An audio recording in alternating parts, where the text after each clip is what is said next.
और आपकी तहरीक पर ये तहरीक चली और आज बल्कि आज ही नहीं, हर रोज इंसानों का एक सैलाब कहीं न कहीं देखने को मिलता है। मौलाना गुलाम रसूल बरियादी साहब एक जिम्मेदार और एक दर्दमंद इंसान है, जिन्होंने आपके दर्द को भी समझा है और अपनी जिम्मेदारी को भी समझा है और अपनी जिम्मेदारी निभाने की हत्तल मखदूर कोशिश कर रहे हैं। बहुत से लोग ओहदेदार हो जाने के बाद जिम्मेदारी भूल जाते हैं, लेकिन जिनको आपने देखा कि हुकूमत के ऐवान में भी ओहदेदार हुए लेकिन अपनी जिम्मेदारियों से सुदूर नहीं हुए, बल्कि जैसे जैसे इनका ओहदा बढ़ता गया वैसे वैसे जिम्मेदारियों का एहसास भी बढ़ता चला गया। और आज हम और आप इनके इसी एहसास जिम्मेदारी की बुनियाद पर जमा हुए हैं और हर जगह हो रहे हैं। अल्लाह तबारक व तआला इनके उम्र में, सेहत में बरकतें अता फरमाए और इनकी कोशिशें बराबर फरमाए। आज के इजलास में भी वही एजेंडे हैं जो एजेंडे तहरीक के उमूमी एजेंडे हैं। उन सारे एजेंडों पर नहीं, बल्कि मुझे आपसे कुछ कहना है। मुझसे पेशतर खुतबाए अहले सुन्नत ने अवाम के अंदर जो बुराइयां और जो फसाद बरपा है उससे मुताल्लिक अपने अपने ख्यालात का इजहार फरमाया। लेकिन एक बात याद रखें, कोई तबीब दवा लिख करके भी कुछ नहीं कर सकता जब तक मरीज के अंदर खुद ठीक होने की फिक्र ना हो। मरीज अगर खुद अच्छा नहीं होना चाहता तो डॉक्टर क्या करेगा? डॉक्टर मरीज के बदले खुद दवा नहीं खाएगा, दवा आप ही को खानी पड़ेगी। डॉक्टर आपके बदले खुद परहेज नहीं करेगा, परहेज भी आप ही को करना पड़ेगा। तो मुआशरे से बुराइयों को, बीमारियों को दूर करना चाहते हैं तो सिर्फ तकरीरों से कुछ नहीं होगा। तकरीरें आपको जगाने के लिए होती हैं, अमली मैदान में आपको आना पड़ेगा।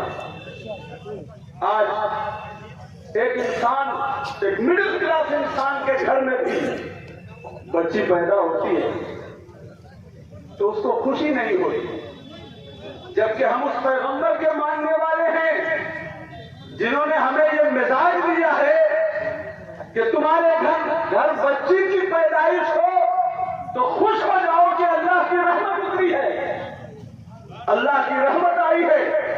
लेकिन हमने ऐसा माहौल बना रखा है कि आज एक मिडिल क्लास के इंसान के घर बच्ची पैदा होती है तो उसे खुशी नहीं होती, बल्कि उसी वक्त से वो पॉलिसी खरीदने में लग जाता है कि कौन कौन सी पॉलिसी हम खरीद लें कि ये बेटी हमारी उठ जाए और किसी तरह से इसकी डोली इज्जत के साथ हमारे दरवाजे से निकले। इस एक फिक्र की वजह से होता यह है कि फिर वो ना अपने बेटों को पढ़ा पाता है, ना अपने बेटों की तरबियत कर पाता है। सारा कुछ इसी फिक्र में निकल जाता है कि बेटी की डोली कैसे। आप बताओ इसका जिम्मेदार कौन है? मैं तो समझता हूं कि ये माहौल जो बना है ये गरीबों ने नहीं पैदा किया है, ये हमारे समाज के अमीरों ने पैदा किया। हमारे समाज के अमीरों का हाल ये है कि मैं अपनी बेटी की शादी ऐसे करूंगा कि दुनिया देखे, अपने दामाद को ऐसी गाड़ी दूंगा कि दुनिया देखेगी। तुमने तो अपने दामाद को गाड़ी दे दी, लेकिन वो गाड़ी कितने गरीबों के सीनों पर चढ़कर गुजरी इसका तुम्हें अंदाजा है? इसका तुम्हें एहसास है? काश तुमने ये सोचा होगा और यही अमीर वो समझते हैं कि हम अपनी बेटी की मोहब्बत में ऐसा कर रहे हैं। अगर बेटी की मोहब्बत में ऐसा कर रहे हो तो अपनी विरासत में हिस्सा देते वक्त बेटी को क्यों भूल जाते हो? अपनी विरासत का हिस्सेदार बेटी को क्यों नहीं बनाते हो? और अगर बाप मर गया तो फिर भाई लोग भी भूल जाते हैं कि हमारी कोई बहन है। बाप ने भी अपनी जिंदगी में याद नहीं रखा। एक मिडिल क्लास के इंसान के घर में जो बेटी पैदा होती है, जैसे ही वो होशमंद होती है, बाप अलग फिक्र में है। बेटी अपने आप में ये महसूस करती है कि मैं अपने घर में भी बोझ बनी हुई हूं। उस बेटी के कलेजे पर क्या गुजरती है, आपको एहसास है इसका? फिर जब वो ससुराल जाती है किसी तरह से, तो ससुराल में ताने सुनती है कि तुम क्या लेकर आई हो, तुम्हारे बाप ने क्या दिया है। इस्लाम से पूछो, इस्लाम में ऐसा कुछ नहीं है कि बेटी वाले को खर्च करना पड़े। शादी के कॉन्सेप्ट में सारा खर्च बेटे वाले को करना होता है। इस्लामी तालीम यह है। आज वो लोग जो अपने बारातियों को अपने दरवाजे पर चाय भी नहीं पिलाते, वो बेटी वाले से कहते हैं कि हमारे बारातियों को शिकायत का मौका नहीं मिलना चाहिए, हमारे बारातियों को शिकायत का मौका नहीं मिलना चाहिए, और पानी हैंड पाइप पे नहीं मिनरल वाटर चाहिए। ये सारी फरमाइशें आप करते हो, क्यों नहीं अपने वलीमे की दावत में इन चीजों का एहतमाम करते हो? इस्लाम ने तो दावत का तरीका सिखाया है। बेटी वालों को कहीं नहीं कहा गया कि सबको खिलाओ, बेटे को कहा गया कि निकाह हो जाए तो फिर उसके बाद दावत वलीमा का एहतमाम करो, दावत वलीमा का एहतमाम करो, अगरचे मुख्तसर ही सही, लेकिन करो। बेटे वाले अपनी वो जिम्मेदारी भूल गए और सारा लोड बेटी वालों पर दे दिया। इसको खत्म करना और खत्म करने की एक तरकीब है। वो तरकीब यही है कि अगर आप चाहते हैं कि जहेज की लानत उठे तो विरासत की रहमत को लाइए, विरासत की रहमत को लाइए। मैं आपसे कहता हूं, अगर आपके पास 2 बीघा जमीन है, बेटी कैसे उठेगी इस फिक्र में 1 बीघा बेच देते हो। अगर तुमने अपनी बेटी का हिस्सा तय कर दिया होता कि इसमें हमारी बेटी का हिस्सा है, उसको 5 कट्ठा मिलेगा, तो 5 कट्ठे की कीमत कितनी होगी? 5 कट्ठे की कीमत अगर 10 लाख होगी तो कौन अहमक है जो आपसे 5 लाख का मुतालबा करेगा? कौन अहमक है जो आपसे 5 लाख का मुतालबा करेगा? मैं बड़ी जिम्मेदारी से कह रहा हूं, जहेज का मुतालबा एक लानत है, लेकिन ये भी उससे कम नहीं, ये भी उससे बड़ी लानत है कि इंसान अपनी बेटियों को विरासत से महरूम करे, इंसान अपनी बेटियों को, अपनी बहनों को विरासत से महरूम करे। हम देखते हैं कि बेटी को तभी मिलता है जब कोई बेटा न हो। अगर एक इंसान के घर में लगातार 3 बेटी हो गई और फिर इसी तरह से टेम्परेरी पर मामला रुका रहा, बेटियां बड़ी हो गई तो वो उम्मीद रहती है कि बाप का धन हमको मिलेगा। लेकिन अगर कहीं आखिरी उम्र में भी कोई बेटा पैदा हो गया तो वो बेटा बेटियों की महरूमी का सर्टिफिकेट लेकर पैदा होगा। क्या घर में बेटा पैदा हो गया है अब तुमको कुछ नहीं मिलेगा?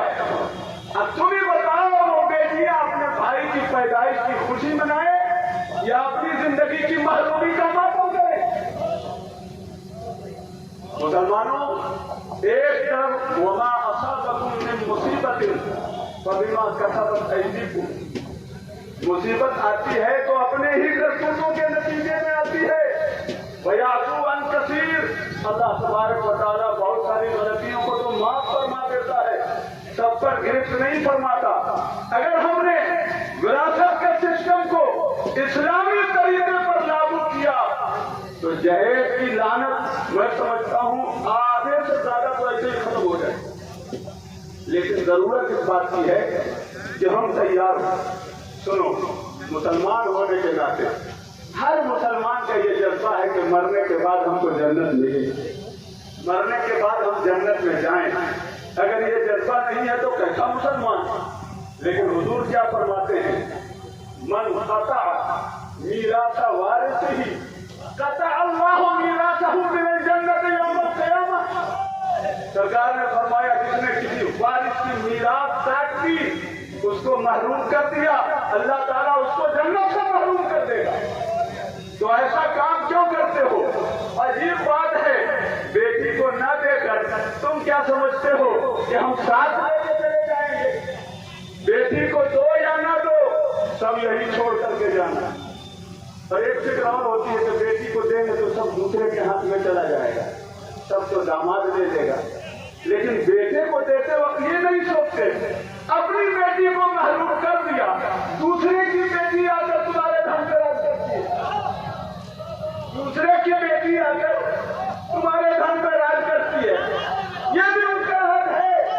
लेकिन दूसरे की बेटी के बारे में तो तुम नहीं सोचते कि हम फलानी की बेटी को अपनी विरासत कैसे दे दें। अपनी बेटी के बारे में सोचते हो कि हम इसको दे देंगे तो सब दामाद दे देगा, सब दामाद दे देगा। बेटी को देते वक्त दामाद भी सोचते हो, बेटे को देते वक्त बहू की क्यों नहीं सोचते कि दूसरे की बेटी आकर हमारे धन पर राज करेगी? गलती ये है, सबका हक उसको दे दो, कहीं कोई प्रॉब्लम नहीं है। बेटी का भी हक दो, बहू का भी हक दो।